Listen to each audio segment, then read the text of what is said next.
And so, of course, as enthusiastic as we are about our teachers using and reusing OER, we also realize it takes time.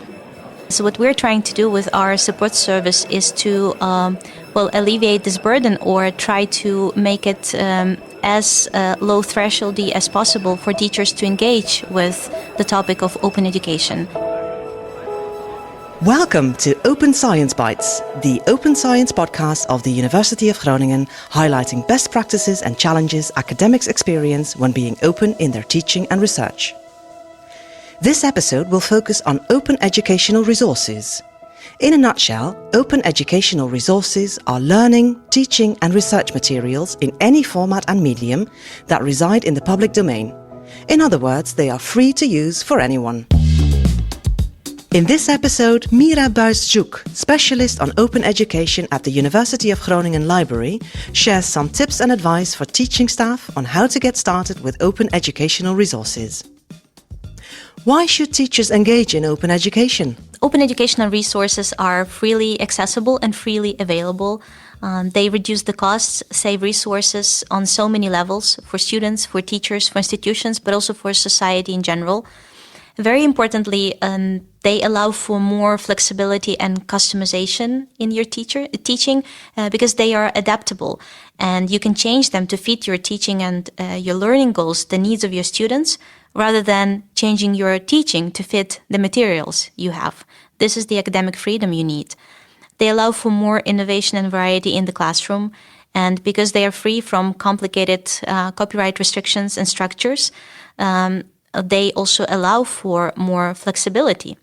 They're more inclusive and take into account the needs of your students, facilitate blended learning, but also help ensure lifelong learning and access to materials that your students will have for the rest of their lives. Not just your students, but the society in general. Can you tell something about different approaches to open educational resources? You can reuse existing materials. You can adopt them as they are if you see that they are perfectly fine and you don't need to change anything. Or you can adapt or customize them, localize them, add some examples relevant to your course, translate them into the local language, add subtitles, add exercises or reflection moments, for instance.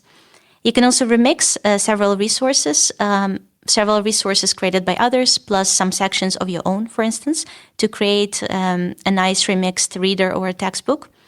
You can always create your own material. For instance, you found a niche that is not yet covered in your subject area. You can always create your own open educational resource and share it out into the world. You can release already existing materials that you already have created and share them under an open license with the rest of the world.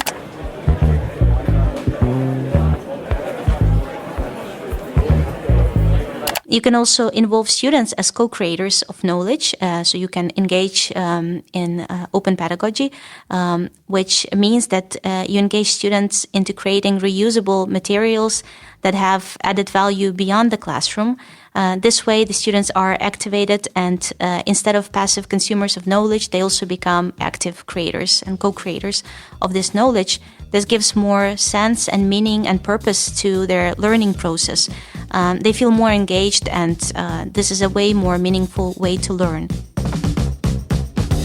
As a teacher, how can I reuse existing open educational resources? On a practical level, how do I do that? Well, first of all, we recommend you to start with your end goal in mind. What are the learning goals of your course? What are the learning objectives of your students? Then you can consider how OER can support you in this, what problems or needs it could resolve, and how it would fit into the design of your course. Then you will figure out what kind of OER you need to support these learning objectives. Then, of course, the next step to take is to go to an OER platform or repository and search for the resources out there. Do pay attention to the licensing terms. They will determine what you can do and what you cannot do with this material. And if you find a suitable OER, that's wonderful. And now you need to evaluate it. Does it correspond to the quality criteria? Is it a good reflection of the field? Is it not biased? Is it inclusive enough? Does it fit the course and the teaching goals you have with your course? Is it accessible and is it usable for all your students? And is the license just free, or is it truly open? Does it contain open permissions to reuse it? If you've evaluated it and found something that truly corresponds to the needs of your course, then go ahead and integrate it into your course.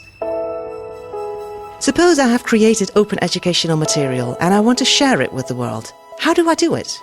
You can do so yourself, or you can do so by asking us at the OER support point. The go-to place here is the SURF ShareKit repository, the Netherlands-wide platform implemented by SURF and supported by most higher education establishments in the Netherlands. We have an institutional license and facilitate sharing via this online platform, and we can help you with sharing your materials via this platform. Of course, besides ShareKit, we also use other international platforms where you can showcase your educational resources, and we will happily help you with that. We will happily help you upload your resources and make them available to learners and teachers from all over the world. In previous episodes, both Anouk Sluiter-Oerlemans and Sander van Lanen mentioned that they were inspired by attending a workshop about redesigning your course with open educational resources. Can you tell a bit more about this course? Together with the didactic specialists from AC, Education Support and Innovation, and information specialists from the University Library, we developed a workshop on redesigning your course with OER, and we give it a few times per year. The main goal of this workshop is to acquaint teachers with OER, with open licenses, with copyright, show the teachers where and how to look for open educational resources, the why behind that, why should they engage with them. So we try to give them a wide variety of reasons, and many of them resonate with the teachers. We also introduce open practices and strategies for integrating OER in the course design, showcase examples of OER from our university and beyond, and also show where and how to look for open educational resources, where to find them, what are the cool platforms, collections, and places where you can go and find some suitable materials. What support can teachers expect from you and your team? We provide all sorts of support, ranging from giving presentations and workshops on the topic of OER, open education, open licenses, to providing individual consultations by information and by didactic specialists, indeed. We also provide guidelines and recommendations. We create information materials on the subject.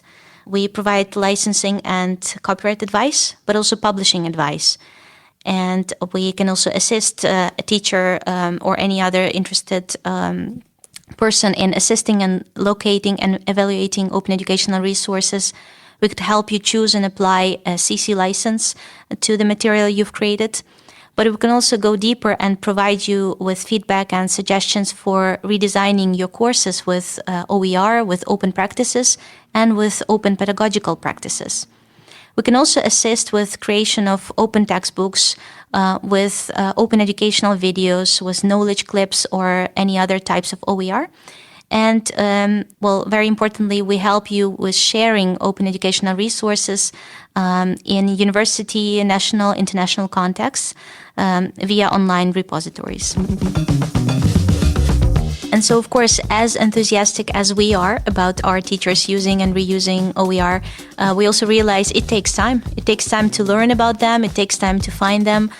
So what we're trying to do with our support service is to, alleviate this burden, or try to make it as low thresholdy as possible for teachers to engage with the topic of open education.